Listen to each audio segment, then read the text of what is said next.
నమస్కారం అండి.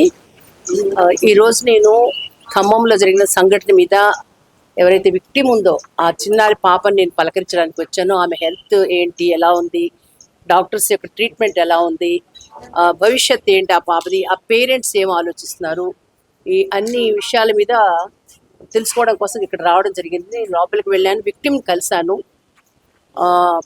ఆ పాప పరిస్థితి మాత్రం చాలా దారుణంగా ఉంది. ఎందుకంటే పైనుంచి కింద పడేసినందువల్ల పాప యొక్క స్పైనల్ కార్డ్ చితికిపోయింది. డాక్టర్స్ చెప్పడం కూడా అది ఎముకగానే అయితే మనం ఇచ్చేసేందుకు అవకాశం ఉంది. స్పైనల్ కార్డ్ చితికింది కాబట్టి ఇప్పుడు కాళ్ళు కదల్చలేకపోతుంది. కాళ్ళకు కూడా వాళ్ళు ట్రీట్మెంట్ చేస్తున్నారు. 2 చేతులు కూడా బాగా దెబ్బతిన్నాయి. తిన్న వాటికి ఏమంటే తల్లిదండ్రులకు ప్రతి క్షణం తెలియజేస్తున్నారు వాళ్ళు అన్ని కూడాను. ఒక టీమ్ ఆఫ్ ద డాక్టర్స్ని పెట్టి ఆ టీమ్ ఆఫ్ ద డాక్టర్స్ అంతా కూడా ఆ అమ్మాయి చుట్టూ తిరగడం, అక్కడ ఒక నోడల్ ఆఫీసర్ ఉన్నారు, అదేవిధంగా కంటిన్యూస్గా ఒక డ్యూటీ డాక్టర్ కూడా ఉన్నారు. ఈ యొక్క విషయాన్ని పాప తల్లిదండ్రులు ఇద్దరు కూడా ధృవీకరించారు. సో ఆ అమ్మాయికి జీవిత సమస్య అనే విషయాలు వచ్చేసరికి మాత్రము రాబోయే రోజులు ఎలా ఉంటుందో ఏమో అని చెప్పేసి తల్లి ఒకవైపు ఏడుస్తుంది, పాప భయకంపితురాలుగా ఉంది. ఈ రోజు కూడా పాప చాలా భయంగానే ఉంది. జరిగిన సంఘటన చాలా స్పష్టంగా చెప్తుంది ఆ పాప. సో ఇప్పుడు నాకు ఉన్నటువంటి థాట్ ఏంటంటే, ఏదైతే ఖమ్మంలో ఆ బిల్డింగ్ ఉందో బిల్డింగ్ ఒకసారి చూడాలి. సంఘటన జరిగిన తర్వాత 6వ తారీఖు సంఘటన జరిగితే 8వ తారీఖు ఇక్కడ తీసుకురావడం జరిగింది. అక్కడ డాక్టర్స్ ఏం ట్రీట్మెంట్ ఇచ్చారు, అసలు అక్కడ కేసు ఏమని ఫైల్ అయింది, అన్ని విషయాలు కూడా తెలుసుకోవాల్సిన అవసరం ఉంది. ఆల్రెడీ నా దగ్గరికి ఎఫ్ఐఆర్ తెప్పించాను. ఎఫ్ఐఆర్ పబ్లిక్ డాక్యుమెంట్, అదైతే నా దగ్గరకు వచ్చింది. సో ఇక్కడ ఏమేమైతే నాకు కావాలో కొన్ని రిపోర్ట్స్, కేస్ షీట్ ఒకటి కావాలని చెప్పి అడిగాను. కేస్ షీట్ నాకు ఇచ్చారు. అదేవిధంగా పాపకి జరుగుతున్న చికిత్స ఏమిటి, ఎక్కడెక్కడ గాయాలయ్యి, పరిస్థితి ఏమిటి, అన్ని అంశాలను మాత్రం నేను అథెంటికేట్ తీసుకున్నాను వాళ్ళ దగ్గర నుంచి. అది తీసుకొని ఇప్పుడు ఎన్హెచ్ఆర్సీకి వెళ్ళిన తర్వాత మళ్ళీ అక్కడి నుంచి మాకు వాళ్ళకి మధ్య తరగతులు ఇవి జరుగుతూ ఉంటాయి. మేము పంపించే నోటీసులు కానివ్వండి, మేము అడిగే ఇన్ఫర్మేషన్ కానివ్వండి, వీళ్ళు ఇచ్చే ఇన్ఫర్మేషన్ ఇవన్నీ ఆధారపడి ఉంటాయి. అయితే రైట్ టు లైఫ్ అనేది ఈ రోజున ఆ పాపకి లేకుండా అయింది. మరొక వైపు నుంచి రైట్ టు డిగ్నిటీ, తల్లి అదే ఏడుస్తుంది, తండ్రి అదే ఏడుస్తారు. వాళ్ళిద్దరు కూడా లిటరేట్స్ కూడా కాదు, వాళ్ళిద్దరు కూడా అక్షరాస్యత లేదు, ఇద్దరు కూడా నిరుపేద కుటుంబాలు. నేను అడిగిన ఎలా పోషించుకుంటామమ్మా రేపు అని అంటే, దీనికి సంబంధించినంత వరకు మాకు ఎవరు సహాయం చేస్తారు, ప్రజలు చేయాలి, ప్రభుత్వాలు చేయాలమ్మా చెప్పాను. అదే పాప లిటరల్లీ చెప్పాలంటే డాక్టర్స్ మాటలో చాలా ఏళ్ల పాటు పాప ఒక వీల్ చైర్లో ఉండాల్సిన పరిస్థితి ఉంటుందని. తల్లి ఏడ్చేది మాత్రం బయటకు వెళ్తే ప్రతి ఒక్కళ్ళు ప్రశ్నిస్తారు, ఈ పాపకైనా ఇట్లా జరిగింది, ఈ పాపకైనా ఇట్లా జరిగింది అని చెప్పేసి ప్రతి ఒక్కళ్ళు ప్రశ్నిస్తారు. అప్పుడు నేను ఎక్కడ మొక్క పెట్టుకోవాలి, నా బిడ్డ ఎట్లా ఇది ఏంటంటే సమాజంలో ఒక భయాన్ని సృష్టించేటువంటి సంఘటన. మిగతా పిల్లలు కూడా ఎక్కడికి వెళ్ళాలన్న తల్లిదండ్రులకి బయటకు పంపాలన్న వాళ్ళకి భయమే, వెళ్ళాలన్నా కూడా భయమే. 8వ తరగతి చదువుకుంటున్న ఒక విద్యార్థిని రైట్ టు ఎడ్యుకేషన్ ఉంది మనకి, తన హక్కుగా చదువుకుంటున్న ఆ బిడ్డకి ఈరోజు ఈ విధంగా జరగడం చాలా హృదయవిదారకమైన సంఘటన. ఇది నేషనల్ హ్యూమన్ రైట్స్ కమిషన్ నుంచి ఈ ప్రాథమిక హక్కులకు సంబంధించిన అంశం ఇది. మేమేమిటి నిత్యము డిపార్ట్మెంట్ వాళ్ళతో కాంటాక్ట్లో ఉంటాం.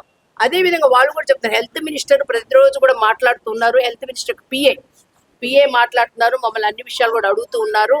మేము వాళ్ళ వల్ల కొంచెం ధైర్యం ఉన్నా కానీ ఇక్కడి నుంచి బయటకు వెళ్ళిన తర్వాత మా పరిస్థితి ఏందని వాళ్ళు ఏడుస్తున్నారు. సో ట్రీట్మెంట్ విషయంలో డాక్టర్స్ అయితే చాలా బాగా చేస్తున్నారు.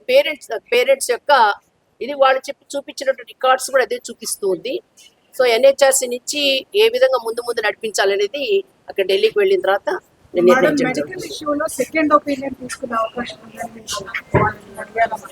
వాళ్ళు ఆల్రెడీ ఈ కేసులు ఏంటంటే ఖమ్మంలో 2 దగ్గరలు చూపించుకొని వాళ్ళ రిపోర్ట్స్ ఇక్కడికి వచ్చారు. ఖమ్మంలో ఆల్రెడీ జరిగింది. అక్కడ అందరూ చెప్పింది ఒకటి, ఈ అమ్మాయికి తగిలిన దెబ్బల్ని బట్టి చూస్తే ఇక్కడ మాత్రం ట్రీట్మెంట్ ఎక్కడ కూడా నడవదు, నిమ్స్ లాంటి పెద్ద హాస్పిటల్కి వెళ్తేనే జరుగుతుందని చెప్పి అన్నారు. అందు గురించి మేము ఇక్కడ తీసుకొచ్చాం. పేరెంట్స్ కూడా స్పష్టంగా చెప్తున్నారు, పేరెంట్స్ ఏం తడబాటు పట్టలేదు, కానీ వాళ్ళకి అసలు ఏమిటి తెలియదు కాబట్టి అందుకోసంగా ఒక లేడీ డాక్టర్ని పెట్టారు. ఇంకొక డ్యూటీ డాక్టర్ ఉన్నారు, పక్కన నోడల్ ఆఫీసర్కి ఒక లేడీని పెట్టినారు. వాళ్ళు అన్ని చెప్తున్నారని పేరెంట్స్ చెప్తున్నారు. వాళ్ళు కూడా మేము మాట్లాడడం జరిగింది. డైరెక్టర్ గారితో మాట్లాడాము, పాపకు సంబంధించిన ఈ ఆర్థోకు సంబంధించిన డాక్టర్స్తో మాట్లాడాము, ఆ పాప జనరల్ కండిషన్ చూసిన వాళ్ళతో మాట్లాడాము, అదే గైనకాలజిస్ట్తో కూడా మాట్లాడాము. అందరితో మాట్లాడడం, అందరి దగ్గర ఏదైతే రిలవెంట్ ఇన్ఫర్మేషన్ ఎన్హెచ్ఆర్సీకి కావాలో ఆ ఇన్ఫర్మేషన్ మొత్తం తీసుకోవడం జరిగింది, రికార్డ్స్ తీసుకోవడం జరిగింది. ఎన్హెచ్ఆర్సీకి ఢిల్లీ వెళ్ళిన తర్వాత అక్కడి నుంచి మేము మొత్తం కూడా మీన్ వైల్ ఖమ్మం కూడా వెళ్ళాలనుకుంటున్నాను. ఖమ్మంకి వెళ్ళి అక్కడ నుండి ప్రాథమిక సమాచారం ముఖ్యం. ఇలాంటి కేసెస్ లో ప్రాథమిక సమాచారం చాలా ముఖ్యము. అందుకని దాని గురించి నేను అక్కడ డాక్టర్ వాళ్ళని కూడా కలవాలనుకుంటున్నాను. అక్కడ రిపోర్ట్స్ కూడా చూడాలనుకుంటున్నాను. ఫోరెన్సిక్ విభాగం నుంచి ఇప్పటి వరకు ఇంకా ప్రిలిమినరీ రిపోర్ట్ రాలేదు. దాని మీద మొత్తం కీలకమంతా ఆధారపడి ఉంటుంది. దాని విషయంలో కూడా మాట్లాడాల్సిన అవసరం ఉంది. ఇంకొక విషయం మేడం, ఇక్కడ మీరు అన్నారు ఆ పిల్లకి ప్రాణ భయం ఉంది అని. సో దీని మీద పాపకి ప్రాణ భయం నేను అన్నది ఏంటంటే, పాప బయటకు వచ్చేత నేను ఎలా బ్రతకాలి, ఎగ్జాక్ట్లీ నేను ఎలా బ్రతకాలి ఈ విధంగా చెప్పేసి పాపకే కాదు, పాప తండ్రి పాప తల్లి ఇద్దరు కూడా ముగ్గురు కూడా అదే అన్నారు. మేడం నేను బయటకు వస్తే ఎలా ఉండాలి మేడం, చిన్న బిడ్డ అది అంత దిగులుగా అడుగుతుంటే చాలా బాధ అనిపించింది. పేరెంట్స్ అయితే ఏడ్ చేస్తున్నారు. రేపు మేము ఏం చెప్పుకోవాలి సమాజంలో, ఓహో ఈ బిడ్డకైనా ఇట్లా జరిగింది అని అందరు అంటుంటారు. సో ఆ అమ్మాయికి ఉన్నట్టు గౌరవానికి భంగం కలిగింది. అమ్మాయి జీవితం మీద ఉన్నట్టు హక్కు కూడా ఇక్కడ నాశనం చేయబడింది. ఇంకొక విషయం మేడం, లాస్ట్ టైం మేము వచ్చినప్పుడు కూడా మెడికల్ ఆఫీసర్స్ కానీ వాళ్ళు ఎక్స్ప్రెస్ చేసేది ఏంటంటే, మా మీద రాజకీయ ఒత్తిళ్లు ఉన్నాయి, మేము కరెక్ట్ గా మేము అందించవలసింది చేయలేకపోతున్నాం. ఇప్పుడు నేను అడిగిందండి, మీరు హెల్త్ బులెటిన్ రెగ్యులర్ గా మీరు ఎందుకు ఇష్యూ చేయట్లేదు, తెలియజేయటం లేదు. పేరెంట్స్ చెప్తున్నామండి, మేము పబ్లిక్ కూడా పేపర్లు ఇచ్చినటువంటి ఇది మాకు చూపించారు. నేను అడిగి తీసుకున్నాను అనమాట. అలా పబ్లిక్ లో వాళ్ళు ఇచ్చారన్నమాట. 12 years పాప ఎంఐ విషయంలో పదే అందరూ వచ్చి రావడం వల్ల పోవడం వల్ల ఆల్రెడీ పాప మానసికంగా బాధలో ఉంది. ఈ అందరూ వచ్చి ఇక్కడ పలకరించడం దీంతో మాకు కూడా ఇబ్బందిగా ఉంది. మేము ట్రీట్మెంట్ చేసి ఒక వ్యక్తిని రక్షించుకోవాలి, బ్రతికించాలని మేము చూస్తాము. ఇలాంటి ఒత్తిడులు వద్దని అన్నామని చెప్పి అన్నారు. నేనైతే స్పష్టంగా అడిగి తీసుకున్నాను. ఎందుకంటే NHRC క్లారిటీ ఉండాలి. సో క్లారిటీగా అన్ని విషయాలు అడగడం, నాకు కావాల్సిన పేపర్స్ తీసుకోవడం జరిగింది. తర్వాత ఖమ్మం కూడా వెళ్తాను. ఖమ్మంలో కూడా కావాల్సిన ఇన్ఫర్మేషన్ తీసుకుంటాను. నమస్తే.